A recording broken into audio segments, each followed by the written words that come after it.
Gloire à toi, Jésus. Seigneur, nous venons te dire mille fois plus merci pour la grâce immense que tu nous accordes de nous rassembler ici. Ta parole dit que là où deux ou trois s'accordent dans ton nom, tu es présent. Et tu dis quiconque invoquera le nom de Jésus sera sauvé.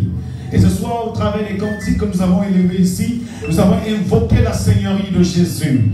Et c'est pourquoi nous proclamons que nous sommes sauvés. Et nous déclarons que nous appartenons à Dieu pour l'éternité. S'il te plaît, Seigneur, bénis la réunion de ce soir. Ne laisse personne sortir d'ici tel qu'il est venu. Que la rencontre divine soit le partage de tout un chacun. Qu'une rencontre spéciale soit vivante pour chacun. Qu'une rencontre extraordinaire soit exceptionnelle, Seigneur, dans la vie de tout le monde ce soir. Nous voulons te supplier avec Jiré de bénir davantage ce ministère, de bénir davantage l'ange que tu as placé en ce lieu, son épouse et ses enfants, de bénir tous les ouvriers de ce ministère. Nous te rendons grâce au Dieu pour l'émergence, nous te rendons grâce pour le salut, nous te rendons grâce pour les enseignements, nous te rendons grâce pour ta présence en ce lieu. Et nous voulons te confier la suite parce que nous savons que tu es l'alpha et l'oméga, le commencement et la fin. Nous prions que tu sois avec nous au commencement jusqu'à l'éternité et que tu coordonnes les choses, que la chair disparaisse afin que l'esprit s'élève, que l'onction parle et que la bouche se taise. Seigneur, ce soir, nous voulons recevoir de toi, nous voulons entendre ta voix, nous voulons recevoir ta touche, nous voulons t'expérimenter, nous voulons te ressentir. Dans le nom de Jésus, que quelqu'un dise amen et sa vie change maintenant. Alléluia. Dis à ton voisin, je m'assois sur la calvitie de mes ennemis. Dis encore, hey, je m'établis sur la calvitie de mes ennemis. Alléluia. Dis à ton voisin, une rencontre exceptionnelle apporte l'exceptionnel. Dis le surnaturel apporte le changement surnaturel.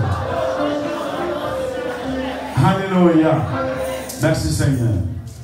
Je bénis le Seigneur pour mon arrivée, puisque la parole de Dieu dit à toutes choses, nous devons rendre grâce à Dieu. Moi je rends grâce à Dieu pour mon arrivée. Je rends grâce à Dieu pour l'église. Je rends surtout grâce à Dieu pour le père de ce ministère. Et que je vais demander à chacun d'acclamer. Mais avant d'acclamer, écoutez, s'il vous plaît. Vous n'avez pas fait passer, je vous en prie. Ok? Voilà, c'est bon. Donc, je disais, le père de ce ministère, c'est quelqu'un que mon âme a aimé. Mon esprit a accepté. Et je me rappelle lorsque j'étais venu ici, un jour, il a parlé sur le pouvoir des déclarations. Il a insisté et j'ai épousé ce message. Et je peux vous avouer que ce message a catapulté ma vie. Et je suis immensément reconnaissant de ce que Dieu fait dans sa vie. Alléluia. Chacun a sa grâce. Il y a ton voisin. Chacun a sa grâce. Il y a encore. Nous sommes ensemble? Et c'est pourquoi je vais ensemble on acclame. Et pendant que tu seras en train d'acclamer, tu dois le faire de tout ton cœur. Parce que la Bible dit quiconque honore un serviteur de Dieu sera honoré de la part de l'Éternel.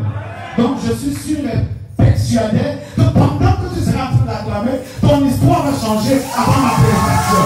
Acclame ce nom de Dieu, tout le cri de joie, acclame.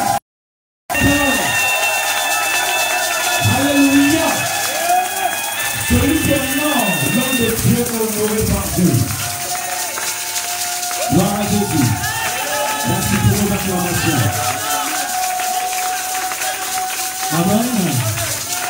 C'est un homme de Dieu qui ne parle pas beaucoup, mais qui parle peu, mais profond.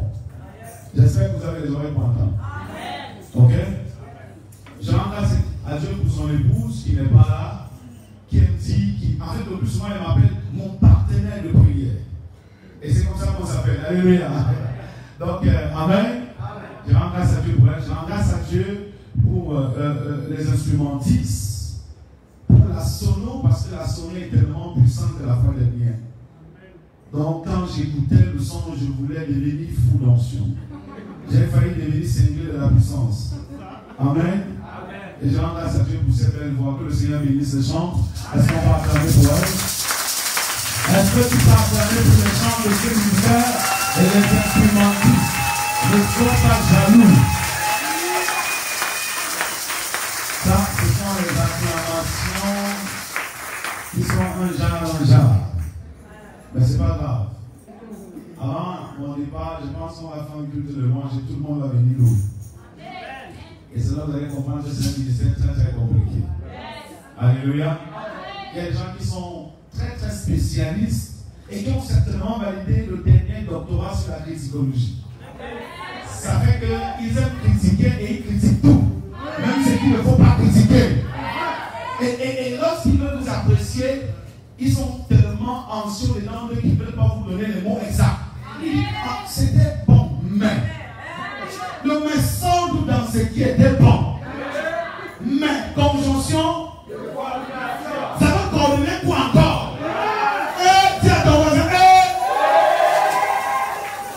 comme c'est bon, il faut dire c'est clair. Qu'est-ce qu'il a dit à quelqu'un que ma soeur, tu as bien chanté, mais quoi encore?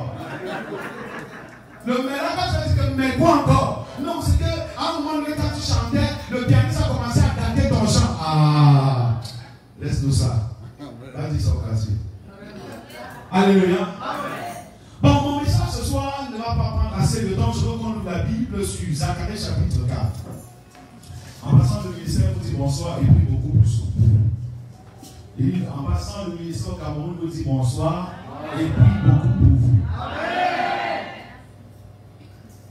Je suis ici avec un fils, le communicateur de l'église. C'est lui qui se charge de nos vidéos et les films de l'église. Que j'aime beaucoup, Joseph le chantre dit. C'est aussi le principal chantre de l'église. Est-ce que vous pouvez acclamer pour ce serviteur de Dieu? Vous aurez le temps, pendant le séminaire, d'écouter. Amen. Nous sommes dans Zacharie chapitre 4, à partir du verset 1 jusqu'au verset 4. Lisons la parole de Dieu dans Zacharie chapitre 4, à partir du verset 1 à 4. On la parole de Dieu debout, je vous en prie, tout le monde se lève. L'ange qui parlait avec moi revint. Il me réveilla comme un homme que l'on réveille de son sommeil. Il me dit, que vois-tu? Dis à ton voisin, il me dit. Que vois-tu?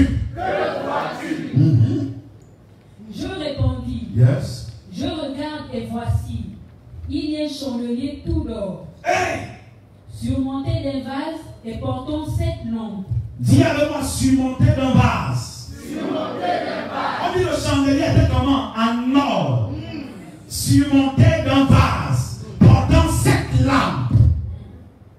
Continue. Avec 7 conduits. Pour les lampes qui sont au sommet du chandelier. Yes. Et il y a près de lui 2 oliviers. L'un à droite du vase et l'autre à sa gauche. Chapitre 4, verset 4. Et reprenons la parole, je lis à l'ange qui parlait avec moi. Que signifient ces choses, mon Seigneur? L'ange qui parlait avec moi me répondit. Ne sais-tu pas ce qui signifient ces choses? Je dis non, mon Seigneur. Alors il reprit et me dit, c'est ici la parole que l'Éternel adresse à Zorobabel. Yes. Ce n'est ni par la puissance, ni par la force, mais c'est par mon esprit que l'Éternel les a mis. Amen. Est-ce qu'on peut dire amen fatal? Asseyez-vous majestueusement. Simplement la lecture du verset 1. Simplement la lecture du verset 1. Amen. L'ange. Oui. L'ange qui parlait avec moi revint.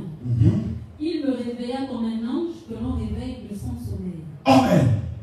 La Bible dit que l'ange qui parlait avec moi me réveilla comme un homme qui était dans un sommeil. L'ange qui parlait avec moi. J'ai envie de dire à quelqu'un que je prêche en ce soir. L'ange qui parle avec moi.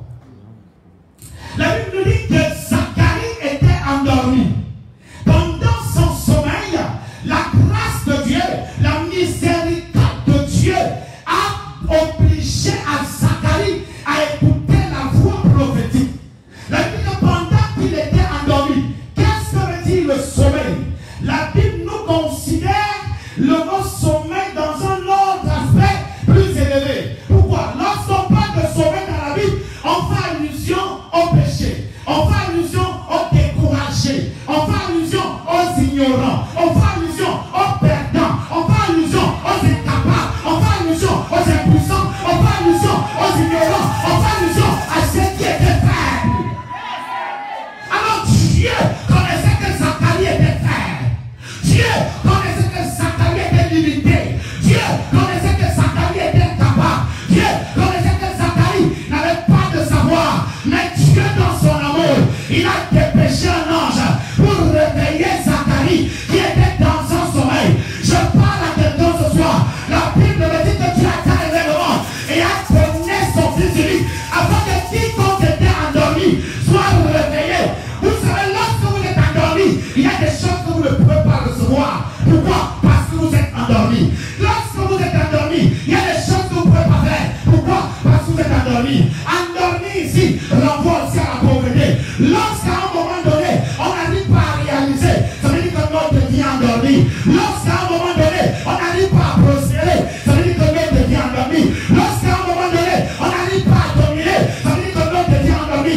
Lorsqu'à un moment donné, on n'arrive pas à avancer, ça veut dire que notre vie est endormi. Mais Dieu dit, même si ta vie est endormie, comme la vie de Zacharie, il y a un ange qui va te réveiller ce soir.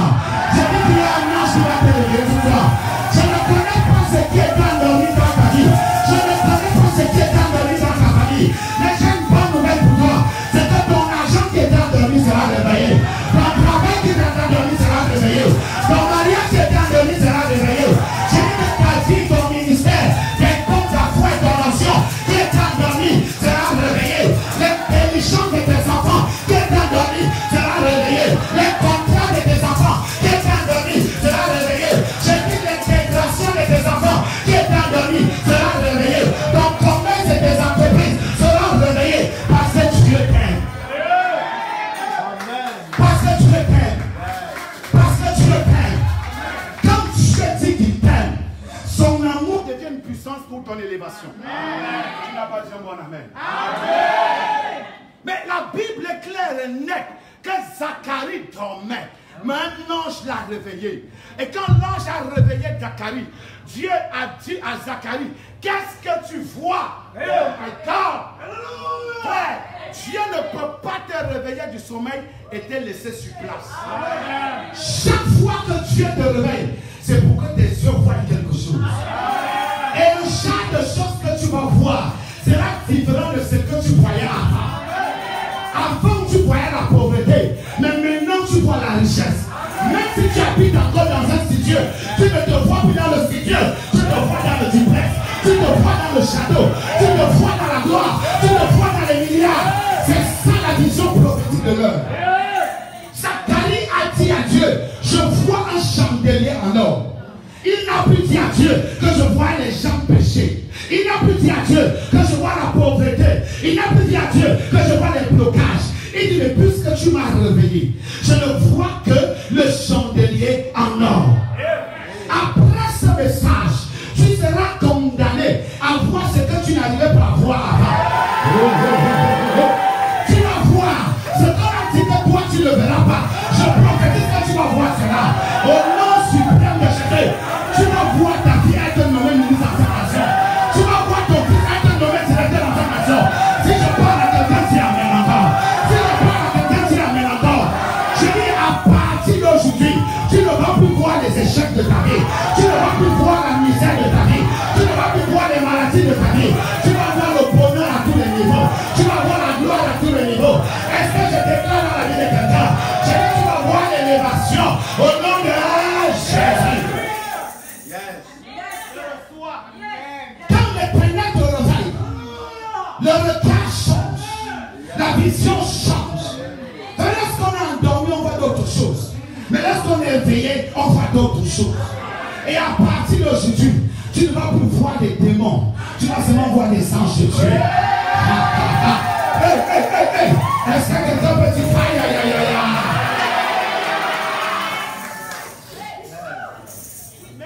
L'ange a reposé la question à Zacharie. En dehors du chandelier, qu'est-ce que tu vois? Il dit, j'ai vu il y avait des vases qui portaient 7 lumières. Qu'est-ce qui représente les 7 lampes allumées? Les 7 lampes allumées représentent la connaissance divine. Vous savez, la Bible me dit dans Ézéchiel 4:6, comme on peut appeler faute de connaissance. Lorsqu'on a la connaissance, le mot connaissance est traduit par éclairé. Et lorsqu'on est éclairé, on ne peut plus nous tuer. Lorsqu'on est éclairé, on ne peut plus nous assombrir. Parce que nous sommes dans la lumière. J'ai envie de te dire qu'après ce message, ta vie va refléter la lumière. Ta vie ne va plus refléter l'obscurité. Vous savez, lorsque vous êtes dans le noir, peu importe votre beauté, peu importe les compensés que vous portez, peu importe les robes que tu as, la grève brésilienne ou ta casoulouse, on ne peut pas te voir parce que tu es dans le noir. Mais quand tu es dans la lumière, tout le monde te localise à distance. On reconnaît que voilà son aussi épinal, le milliardaire de l'heure. On reconnaît que voilà l'ancien démon, le milliardaire de l'heure. On te voit de loin. À partir d'aujourd'hui, le diable ne va plus voiler ta vie. Tu seras visible partout. J'ai dit tu seras visible partout. Parce que tu as les 7 lumières sur ta vie.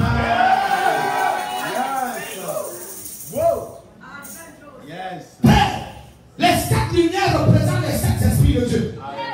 J'ai compris une chose avec Dieu. C'est que là où il y a la lumière, il n'y a pas d'ignorance. Même si on n'a pas assez fréquenté, la lumière est une faculté qui double nos capacités. La lumière est une puissance qui renforce nos énergies.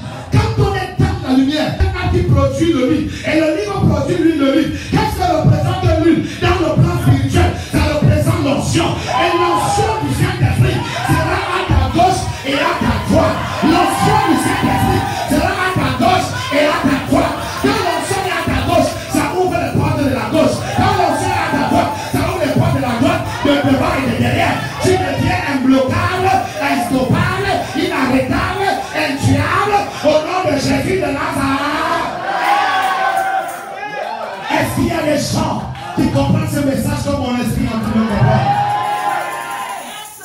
Il faut que tu comprennes ce soir. Lorsque Zacharie dit à l'ange, l'ange dit à Zacharie, ce n'est pas ta force, ni pas ta puissance, mais c'est pas mon esprit. Qu'est-ce que symbolise l'esprit dans ce contexte? C'est pas mon onction. Et la Bible dit dans Isaïe 10:27 au sujet de l'onction, l'onction brisera les joues. Donc quand on a l'onction à gauche, l'onction à droite, personne ne peut nous freiner.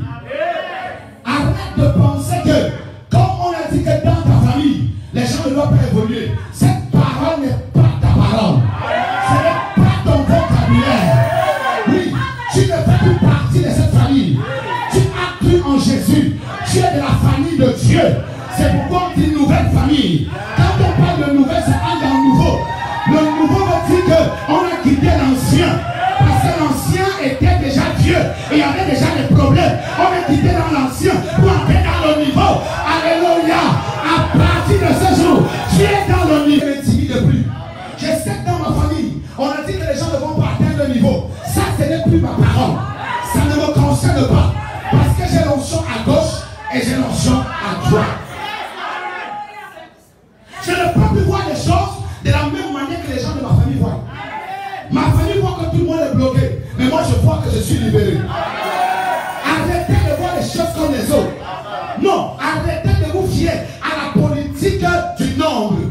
C'est pas parce que le nombre dit que c'est noir que tu dois dire que c'est noir. Non, mais toi, tu es nouveau en Christ. Ton langage doit être nouveau. Le langage ancien doit disparaître. Yes. Frère, quand j'ai compris ce contexte rhématique et prophétique, en cet après-midi, pendant que j'étais en train de méditer, le Seigneur m'a donné la profondeur de ces textes. Mon esprit a commencé à... Et je vais te dire, historiquement parlant, à l'époque où Zacharie écrit ce livre, c'était une période où Israël traversait des moments très difficiles. Mais Zacharie n'a pas présenté les difficultés à Dieu. Mais lui, il a plutôt présenté le langage de la foi. Et l'ange m'était en train de tester Zacharie pour voir si Zacharie a changé de langage. Vous comprenez? Alors, à partir d'aujourd'hui, lorsque Dieu dit à Zacharie, ce n'est pas ta force, ni pas ta puissance, écoutez-moi bien. Arrêtez de mettre des limites dans votre vie spirituelle. Dieu que je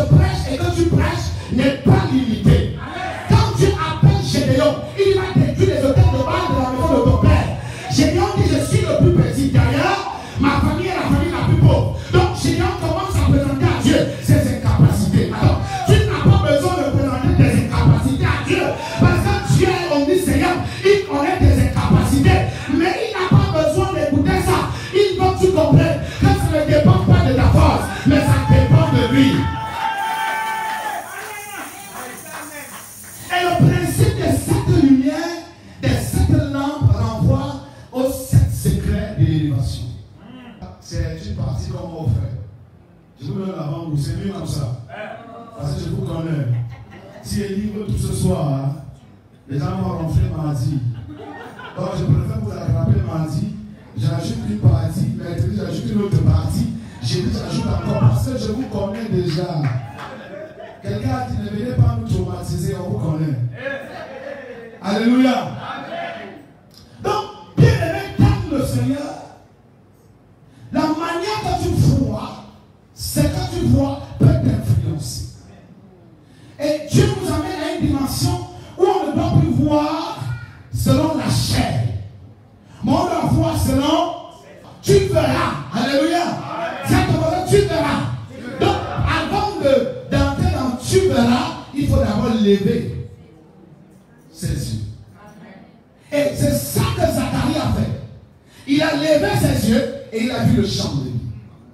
Quand on parle de lever ses yeux, ça veut dire qu'à partir d'aujourd'hui, arrête de voir bas. Commence à voir plus loin et plus haut. L'aigle est le seul oiseau qui voit plus loin et plus haut que tous les oiseaux et les animaux. Vous comprenez? Et l'aigle est le seul oiseau qui peut fixer le soleil 24 heures sur 24. Et l'aigle est le seul oiseau qui peut tuer la tortue. Vous sommes d'accord? Je peux m'exprimer? Même le lion ne peut pas tuer la tortue. Parce que quand la tortue sent l'espace, et la Bible dit que lorsqu'il monte, il cherche le rocher. Parce qu'après avoir cherché la hauteur, ensuite il cherche le rocher. Dès qu'il localise un rocher, il lâche la tortue et la coquille vient, la calebasse vient se... C'est quoi? Voilà, sa carapace vient frapper sur le rocher et c'est comme ça que ça s'émiette et du coup le bec prend dans la viande et commence à manger. Alors j'ai compris que quand Dieu dit à Zacharie, qu'est-ce que tu vois? C'est pour amener Zacharie à la dimension des aigles. Les aigles ne voient pas bas, mais voient très haut. Et quand tu vois très haut, c'est quand tu vois finit par t'attirer et s'attirer. Donc, il y a des gens qui n'avancent pas malgré les impositions des mains des pasteurs qui ont accouché la calvitie précoce au lieu d'accoucher le miracle rapide. Tellement on est habitué aux impositions des mains. On peut vous imposer les mains, mais si vous ne regardez pas, il n'y aura pas de changement. Quand l'imposition des mains trouve que tu as un regard extrêmement haut, élevé, l'imposition des mains associée à ta foi de visualisation provoque un miracle instantané. Donc, ce n'est pas parce que vous vivez dans un environnement où tout est difficile que vous devez seulement voir les difficultés. Ce n'est pas parce que vous sortez d'une forêt où tout le monde est attaché que vous devez seulement voir que vous êtes attaché. À partir d'aujourd'hui, commence à regarder comme Abraham. Abraham a vu quoi? Quand il a levé ses yeux, il a vu que les étoiles du ciel étaient plus nombreuses que le sable de la mer.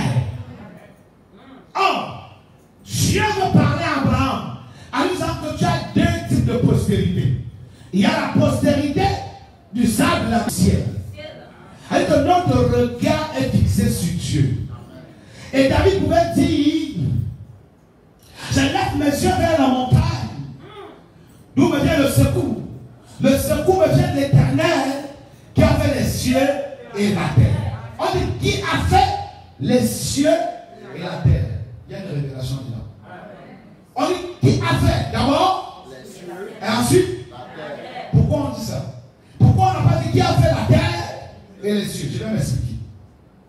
Lorsque tu regardes le ciel, symboliquement le ciel représente Dieu, Jésus-Christ et le Saint-Esprit. Et quiconque fixe son regard sur Jésus, en réalité, il est béni par toutes les bénédictions célestes et obligatoirement il sera béni par les bénédictions terrestres. Amen. Vous ne pouvez pas gagner chez Dieu et ne pas gagner sur la terre. Amen. Quiconque a gagné en Christ gagnera partout où il va vous laisser. C'est pourquoi je te recommande de t'attacher fermement à Dieu. Amen. Ça va permettre à ce que tu vois une louange. Et quand tu vas voir le monde, tu vas voir le chandelier en or. Amen. Mais tu dis, mais ma soeur, on m'a dit que tu as eu un peu de financement. Ah, j'avais beaucoup de dettes, non. Toi, elle dit que c'est Dieu, toi que je manque. Elle ne sait pas qu'elle est en train de confirmer la dureté ou alors les difficultés dans sa vie. Dis à ton voisin, hey, mon langage change. Comment tu vas? Comment tu vas? Qu'est-ce que tu vois? Qu'est-ce que tu vois? Oh my God! Qu'est-ce que tu vois? Je vois les milliards. Qu'est-ce que tu vois? Une compagnie aérienne avec mon nom. La compréhension divine. Vous sentez dans l'onction TVP, l'onction tout va bien. Le serviteur d'Élisée posa la question à la Tsunami. Comment tu vas? Or, son fils était au coma. Il était presque mort. Elle n'a pas dit que non, il va mal. Non, non, il va très mal. Qu'est-ce qu'elle a dit? Il va bien. Or, le gars était malade. Vous savez, c'est pas parce que vous traversez certains moments que vous allez confesser ces moments. Confesser un moment difficile par sa bouche, c'est épouser et accepter ce moment. Or, ne pas confesser la difficulté, c'est la rejeter et l'ignorer. Quand tu l'ignores, elle disparaît seule. Vous n'avez pas vu? Quand vous ignorez quelqu'un chez vous, comment il fait? Il a honte et il part, non? Ce n'est pas ça? Donc, si quelqu'un te dit, comment tu as dormi? Même si tu as mal dormi, tu dis comment? J'ai très bien dormi. Tu as ignoré les attaques et les douleurs de lui. Ça va faire comment? Qu'est-ce qui est plus difficile à faire? C'est réveiller celui qui dort. C'est ça, non? Attends un peu. Si quelqu'un dort et quelqu'un qui est mort, est-ce qu'on réveille celui qui est mort? Non. On réveille celui qui dort. Donc quand Jésus dit, il n'est pas mort. Oh, on lui a dit que ton ami est déjà mort. Oh my God. Ah. Écoute-moi bien. Il faut que tu ailles un peu plus loin. Je suis en train d'amener dans le TGV. On doit aller un peu plus vite. Écoute-moi bien. Lorsque tu confesses ce que les gens disent de ta bouche, tu te maries avec ce que tu as confessé. Lorsque tu affirmes la difficulté que tu as pris ou tu as vu, tu es en train de l'épouser. Mais quand tu l'ignores, lorsqu'on dit qu'on a appris que les choses sont bloquées, dis mais qui vous a dit moi mes choses ne sont pas bloquées? Ça n'a jamais été bloqué. Dès que tu as dit ça, tu as déjà ignoré ces mauvaises paroles et tu m'en as la gloire. Donc c'est pour ça que Jésus dit Lazare n'est pas mort. Oh, selon la vérité même, Lazare était mort. Mais selon la révélation, Lazare n'était pas mort. Le Seigneur est le fruit. Hein? C'est à l'instant là qu'elle est tombée. Pourquoi? Parce qu'elle est entrée dans le pouvoir de la conception. Donc, seulement par la parole positive, elle avait déjà conçu dans son esprit. Donc, elle se voyait déjà enceinte. Elle voyait un enfant qui sortira étant béni. Or, elle-même était maudite. Je vais m'expliquer. Marie, chez les Hébreux, dit Mara. La souffrance, l'amertume ou les lamentations. Alors, elle portait donc ça en elle. Mais elle ne s'est pas braquée sur ce qu'elle portait. Elle s'est braquée sur ce que l'ange avait dit. Et la croyance à la parole prophétique annoncée par l'ange, elle a conçu par cette parole. Et ce qui était malheureux en elle est devenu bonheur.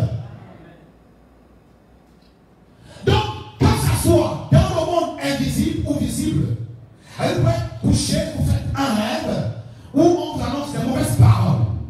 Si vous n'avez pas pu réagir dans les rêves, levez-vous et dites que ce n'est pas possible. Ce que j'ai vu dans le peuple pas s'accomplir, ça ne me concerne pas. Quand vous avez déclaré cela, vous êtes passé dans l'acte d'annulation. Et quand l'acte d'annulation prend effet, l'acte de la concession est enregistré. Et quand vous dites non à la pauvreté, la richesse se conçoit dans votre esprit. Quand vous dites non au chômage, le travail se conçoit dans votre esprit. Or, quand on parle de conception, il y a un temps où la conception se met pour régénérer. Vous voyez une femme tombe enceinte, elle a 9 mois, non?